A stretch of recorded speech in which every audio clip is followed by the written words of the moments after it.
I apologize if I got some shit in my teeth. I was just fucking up some chips, but that's not either there. I haven't had a chance to watch the Pacers game yet, but I watched the game before that. Can't remember who the fuck we played. It really doesn't matter because we were whipping their ass so goddamn bad. You see the title of the video.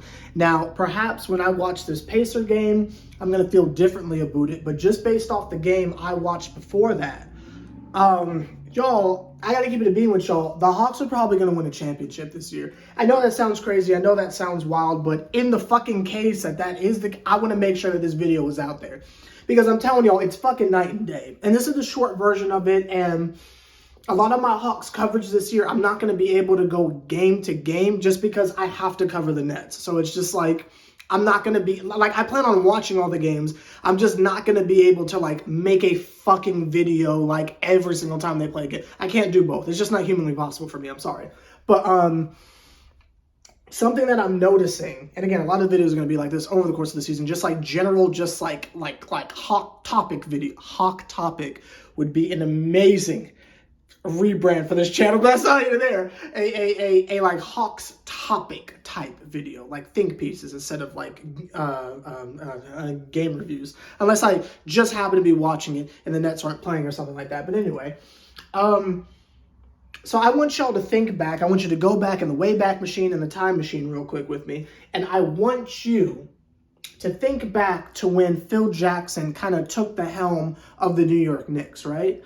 And he was implementing the triangle offense. It obviously went terribly wrong because they didn't have the players to run it, but you heard mumblings and rumors of Carmelo Anthony saying that he was speaking with the late, great Kobe Bryant, may he rest in peace, and he was speaking with Michael Jordan to try and pick their brain to see how it is that he could manipulate the triangle. And I remember I used to hear shit like that, and I'd be like, I wonder what the fuck that really means, because Melo would be talking in code sometimes and saying, you're not like a real hooper, you don't know what the fuck he's talking about half the time. But he was getting in his bag about manipulating the triangle and trying to see how he can get whatever looks he wants and whatever opportunities he wants within the flow of the offense that they were running. Now, again, they didn't have the players to run it, so maybe Melo got his, but it didn't equate to wins. What I'm getting at is that Trae Young is manipulating Quinn Snyder's system. I don't know if he sees through the lines of coke on the table to see the X's and O's. I'm not sure. I don't know if he is unfolding the dollar bills that Quinn is ingesting the coke into his system with. I don't know. I'm going to find a way to get a Coca-Cola pun in there because the State Farm Arena is right next to the World of Coke and Quinn Snyder's the coach. I'm going to find a way to make that connection some goddamn how, some goddamn way. I ain't figured it out yet. But crack jokes aside, Trae Young is finding a way to manipulate this offense to literally break the fucking fabrics of time. He is breaking the laws and physics of basketball. Can we talk about, and again, I wish I can remember who the fuck we played. I can't remember who we played last. Again, the game before the Pacers one they just played yesterday, I can't remember who it was. But that particular game, did y'all see the way Trae was getting whatever the fuck he wants? And it's a lot of it is off-ball shit. Because, again, they're running plays. So, whatever the fuck it is that they're doing, and again, I can't describe it. I'm not an X's and O's nigga. Whatever they're doing, the results are disgusting. Obviously, some of the passes he's been doing have been just... I can't even think of a word. It's just fucking out of this world. But that one fucking pass he had where he fucking like turned his shit like Michael Jackson, flung the shit behind him like that, gave it to a cutting Jalen Johnson for the dunk. And it wasn't just a regular, just like open dunk. That nigga just Statue of Liberty the fuck out of someone. Again, I can't remember who they played. It's a goddamn shame because I feel like that would make this video more interesting. I just can't remember who it is that we played. But fucking these niggas, I need to look it up. I'm sorry. My phone's in the other room. I can't do it. Okay, listen. I don't know who the fuck we played. I just know we was fucking them up. And that particular pass from Trae Young had me fucking screaming. I was at band practice watching the goddamn game. I'm showing my fucking guitarist. I'm like, Dom, you gotta see this shit. This nigga going crazy. And Dom looking at this like, damn, Sarah, this shit out of... I'm like, listen, I'm trying to tell you, these motherfuckers ain't playing. These motherfuckers ain't playing this year. And it's the type of offense where it's very much what everyone has been wanting from Trae. And it just leads me to think that wasn't a possibility. That it's not just, oh, Trae is some selfish asshole, even though he's been leading the league in assists, but that's neither here nor there. He's not just some ball-dominant asswipe. It's just a situation of he was a part of an offensive system that just relied on him being God, basically. And again, I want to really just lay out the fabric of what Trae is doing.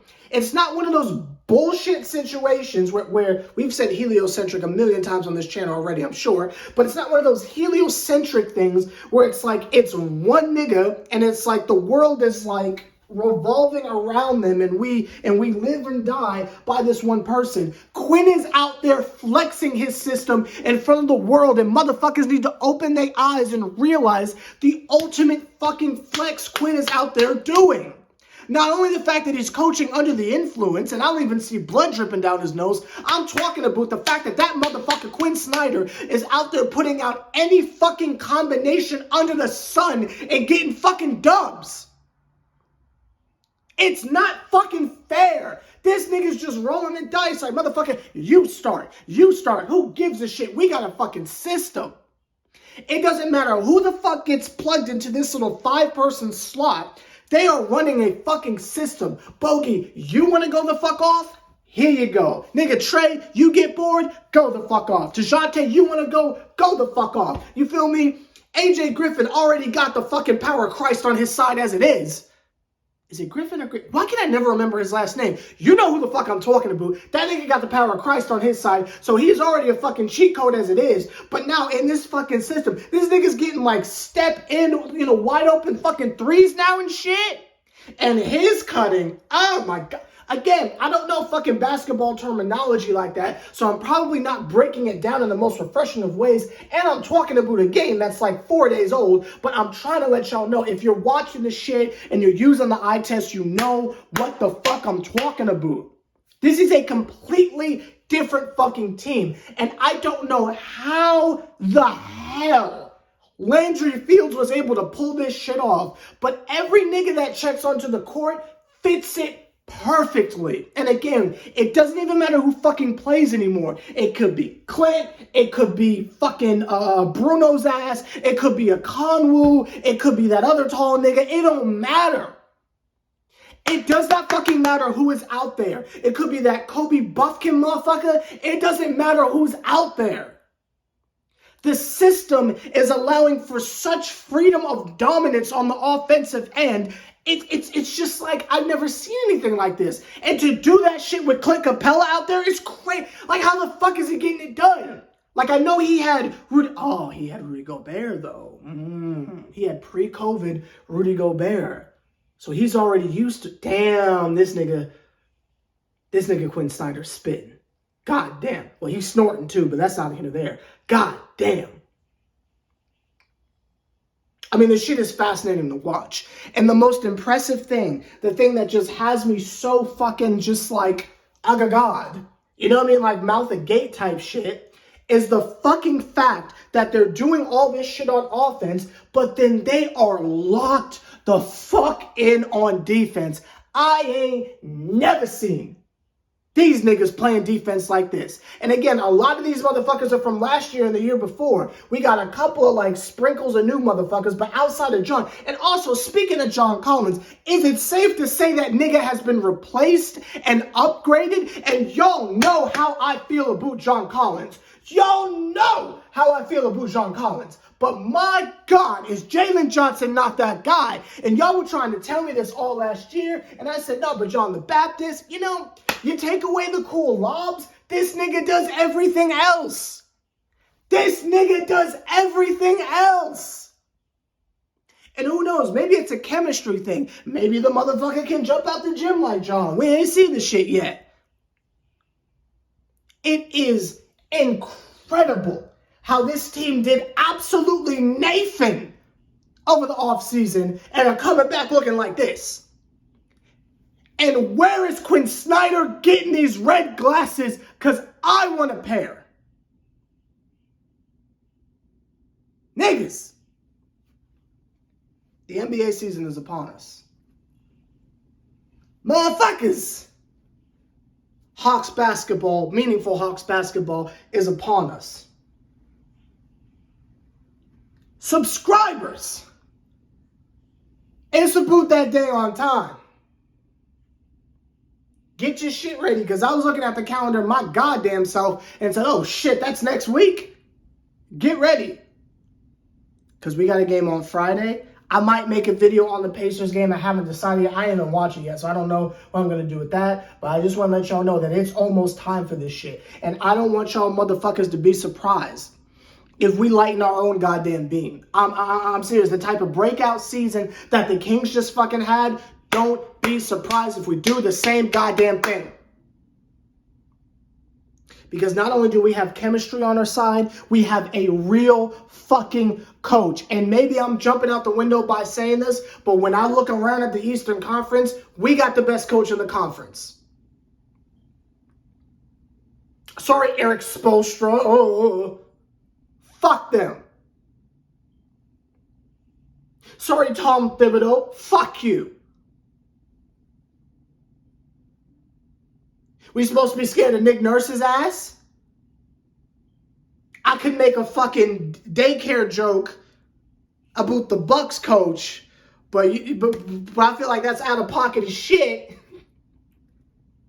And again, that family got the church, you know what I mean? You know what I mean? I ain't trying to fuck with the Lord. But all I'm saying is, are we supposed to be afraid of these bum-ass niggas? Because I'm not. I'm not. Let me know your thoughts down below. The Hawks are going to surprise a lot of fucking people this year. And I can't wait to rub it in niggas' faces. I can't wait. Like a fucking Hillary Duff single from like way back in the day. To I can't wait.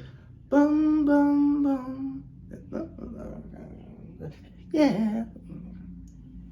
Anyway, I'm going to go watch this goddamn Nets game because that's what I'm being compensated to do, and I need to stop putting it off. So I'll see you motherfuckers later. Let me know your thoughts down below.